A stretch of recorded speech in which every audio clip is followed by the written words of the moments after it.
Hello dear learners, welcome back to my YouTube channel.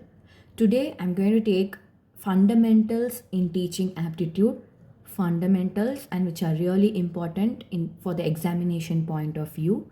So let's begin the video. We are going to learn teaching aptitude fundamentals today. Let me start with the important topic in teaching aptitude, which is the levels of teaching.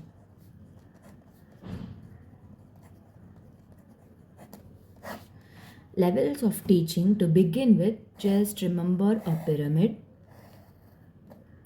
In levels of teaching, the lower level, middle level and the top level. The lower level consists of memory level. The middle level is understanding level. Third level is the reflective level. So this is 1, this is 2, this is 3. We will be going up the pyramid. So to begin with, reflective level, this is the final level. Let's begin with the memory level. So in memory level, this was actually given by the collaborator Herbart. He defined this memory level of teaching. Under memory level, what all comes under that?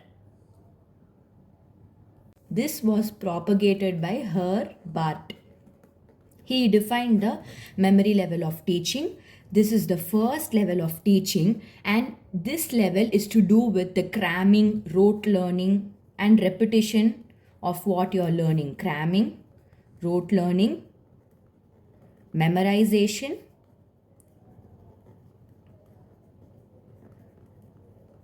repetition. So this level of teaching deals only with this. For example, when you are at your lower grade, the teacher asks you to memorize the mathematics table, which is like what is 2 into 4, what is 4 into 2 and all that.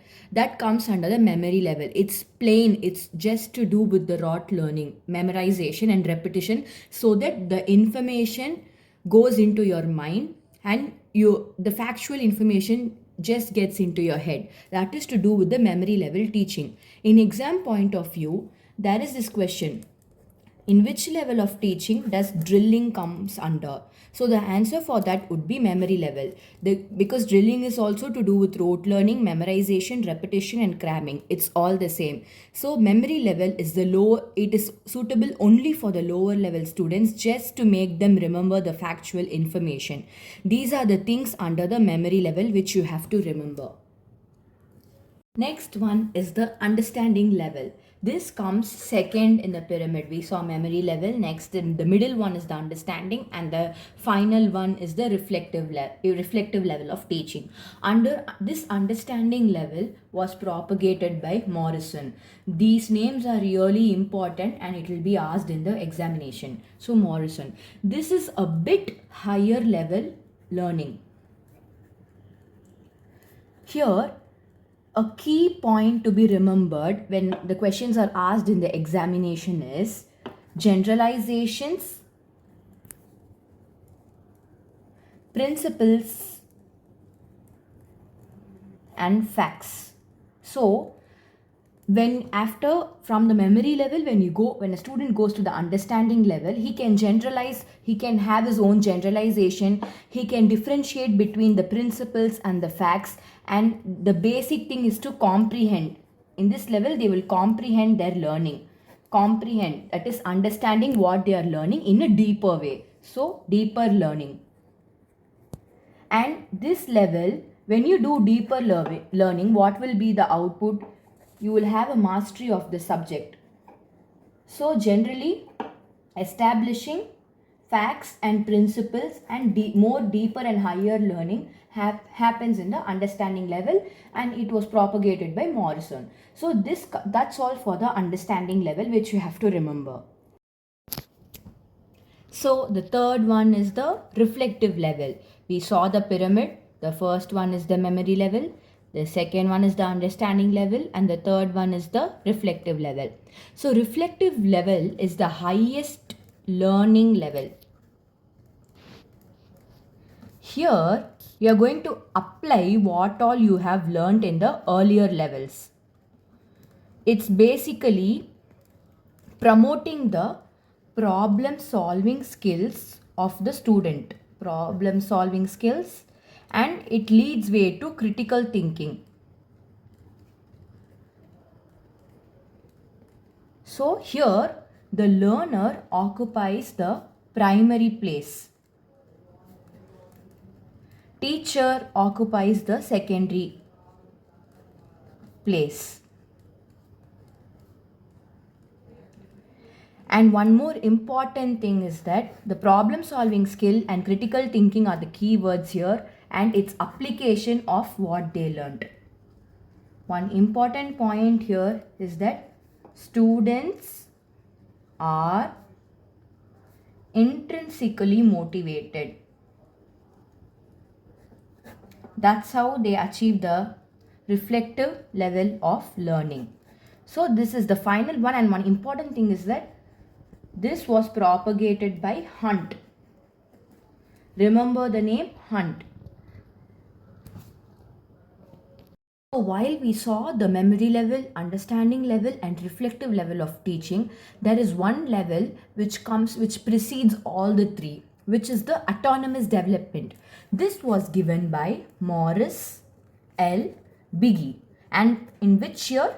It was given in the year 1976. Under this, he says that the autonomous development or the cognitive thinking happens very naturally. It is to do only with the learner, and it happens very naturally. So he says under this, the teacher has no role, or the teacher has more negative role than positive, and this is student centric. So this is the first level, this is the first thing which comes before the memory level. So you have to remember this information too.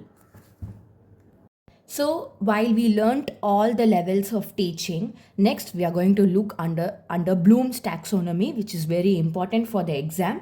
Bloom's taxonomy was given by Benjamin Bloom and other coordinators. Remember the name as I told you earlier, and in the year 1956. So he has totally given 6 stages. Remember the number, totally 6 stages. So the first one is the knowledge stage. The second one is the comprehension stage. The third one is the application stage. The fourth one is the analysis stage. The fifth one is the synthesis stage. And the sixth one is the evaluation stage. So it is very easy to remember when you comprehend with the examples. In knowledge, for the first 3 stages, knowledge, comprehension and application, how do I see this as? The knowledge stage is the memory level of teaching, which we saw earlier. The comprehension stage is the understanding level of teaching, which we saw earlier. And the application level is the reflective level of teaching. So when it comes to the knowledge level, it's about the cognitive thinking. It's the repetition or memorization of the facts or the learning which you're doing. In the comprehension, it's the higher level, how you comprehend, how you understand it. That is finding the facts, principles and the generalization. In the application stage, it is to do with it is same as reflective level. It's how you're applying the concepts you are learning into the real life situation. Here, the next 3 words are the analysis, synthesis and evaluation. Analysis and synthesis have opposite meaning. Analysis means breaking the whole into smaller parts. And synthesis is the reverse. It is the whole is better than the sum of the parts, which is given in the systems theory. So when you learn something as a whole, so first when you are new to a topic And when the teacher is teaching you something new, she will be breaking it into steps and step by step procedure, and then you will be comprehending as a whole. That is analysis. In synthesis, it's the opposite. And the last one is the evaluation. If what in under evaluation, what you have learned in all these stages, is it making logical sense? How am I going to apply this in the real life scenario? How am I going to learn this? How am I going to have a deeper learning and understanding of this? All those comes under the evaluation. So this is to do with the Bloom's taxonomy. Remember the 6 stages, the name here, and the explanation with examples.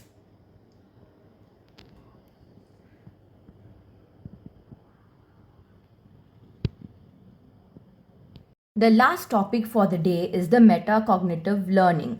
So, under this, metacognitive is thinking of your own thinking, that is, thinking of your own thought process. Thinking about your own thought process. So, what is the other word for this? This is a strategy to learn. Metacognition is a strategy that every learner, every teacher has to encourage the learners to do. It is self-monitoring. If I am good in this subject, if I can do this, how am I going to approach this topic? Is it going to be useful for me? Self-monitoring. And what is my learning technique? How am I going to improve my learning strategy? So this is the self-monitoring aspect under metacognitive learning, and it is a very useful strategy for the students. Some examples are meditations, reflective sessions, analyzing my strengths and weaknesses,